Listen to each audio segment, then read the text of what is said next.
there, and welcome back to another video. In today's topic we're going to talk about textures and how they can enhance your drawing and make your coloring process faster just by using them, really. What a texture is, or how artists use them, or at least how I see them use them, is you just have an image and you apply another image with a certain texture. It can be a wall, wood, paper, something like that, and you apply it over your drawing in certain areas to enhance the drawing, to give it a bit of texture without you having to do it, and things like that. Textures are good because they really make your drawing process faster, and it looks cooler than when you're not using them, because sometimes even if you do them yourself, they will look weirder than when you apply them. But you have to know how to apply them, and it's also very easy when you're starting out to overdo them. I've done it, and I've heard people talking about how when they first started they overdone them a bit and things like that. It's quite easy because it's just an easy process and it looks good, but if you overdo them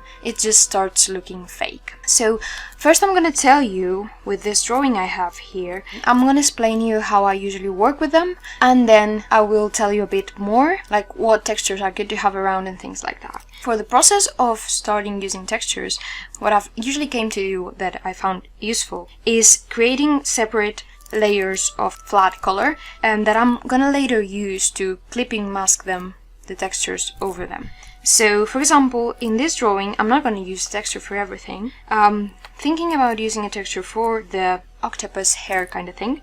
What I'm doing is I'm going to go to my texture folder and I'm going to search for something that fits with what I want to achieve on that octopus hair. So for example, I'm going to try out with this one, and if I don't like it, I'll just try again. I just move it over to the image and I adjust the size to the coloring area I'm gonna use. Once I'm done with that, I try to make sure it's over the layer I want to apply the texture in, and I just apply a clipping mask by right-clicking into the layer and that. So if you see now, it's applied all over the hair, but I don't want it like this. This is way too opaque. What I'll do then is I'll lower the opacity a bit, and then I start trying color modes. And for this I will recommend you don't have a specific color mode you always default to. Try to have an open mind and try every color mode on the list to see what fits better with what you're looking for, because sometimes you might be surprised with what a color mode you never use does. So I just go one by one,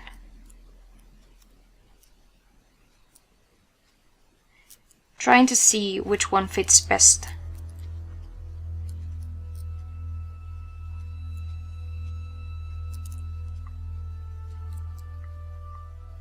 I kind of like this one.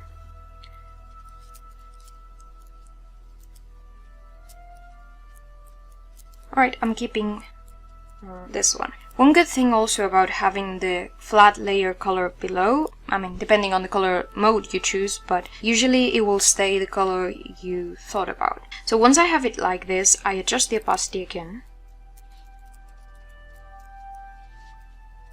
till I'm happy with the result. In this case, I'm going to leave it there for now.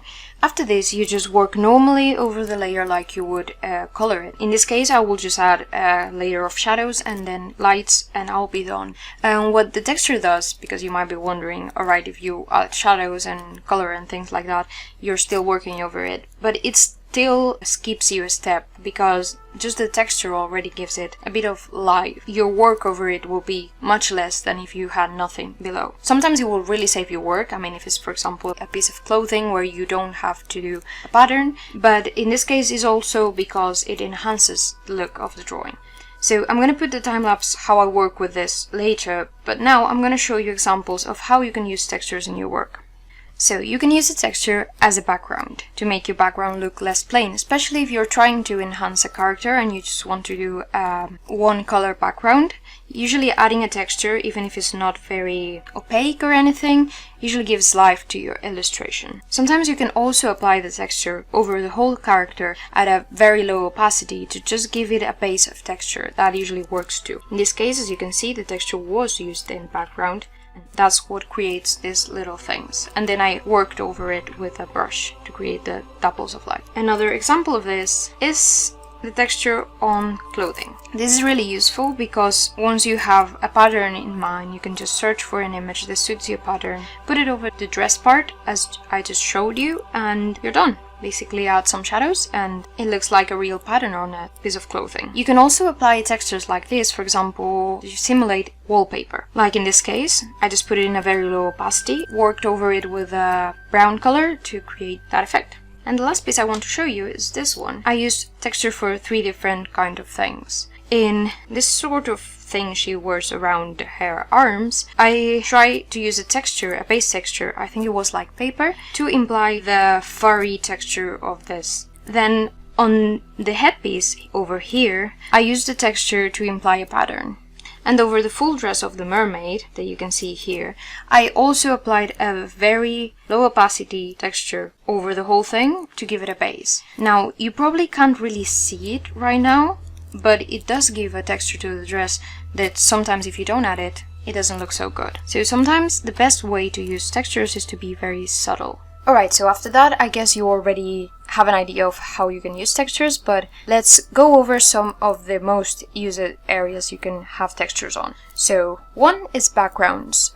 It's just easy to fill them, especially if you're just working over a one color or blank background. Sometimes in backgrounds you can use more than one texture, because some textures can also apply lighting, not only just the texture, but try not to overdo it anyway. I mean, you can probably use 2 textures, even 3 for certain cases, but usually all of them with very low opacity and some that complement each other, so it's not too much. Then you can use them for clothing or patterns. It's just really useful to throw a pattern over clothing and have it done. Then, of course, patterns on everything else. It could be a wall, it could be whatever. And if you're applying textures and patterns on a wall, remember you can use the perspective tool on Photoshop. I'm not gonna go over that now, but the perspective tool can help you fit it in the space. Then there are also some textures you can use over skin or some large areas, as I showed you before, to give it some sort of base. I've seen people use texture for things like freckles, for example, but you can also use a brush for that. And then, as I said before, you can just apply it to the full drawing just to give it a base as a texture. So what textures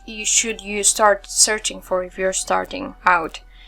Because I will recommend you have a folder of your own always at hand with textures. You never know when you're gonna need them. Some of them that have been useful to me and are common between artists just because of what we draw are wood textures. Clouds and skies have been particularly useful for me, even if you're not drawing clouds and skies. Sometimes the texture of the clouds can be useful for other things too. Paper textures, different paper textures, are just good for adding a bit of grainy kind of thing to your drawing. Then wall patterns that could fit on clothes, like maybe plaid or polka dots and stuff like that.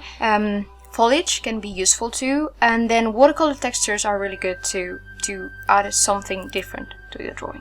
And my method of putting a texture over a flat color area with a clipping mask is not the only one you could use to do that. You could also cut over it with the selection cutting tool, or you can just use an eraser to cut around it. It's just much more uncomfortable. But for some areas, for example, if you just want to add a freckled area on a face, it could be more useful to just erase around it with a big, soft eraser brush. And if you're starting out and you don't want to overdo them, I will say a rule of thumb will try to avoid using more than 4 textures per piece. And most of them should be in different parts of the drawing exclusively. If you're using more than that, it might be a bit overwhelming for the eyes when you look at that. And sometimes just evaluate if you can do the same thing with a brush or lower the opacity of the layers to make it less heavy on the eyes, less evident that you're using a ton of textures. But just experiment with it. With time you'll probably realize what's the sweet spot of textures. We all do with practice. And that's all for today. Give it a like if you enjoyed the video. Leave me some comments if you have any thoughts about this. And I'll see you on the next video. Bye!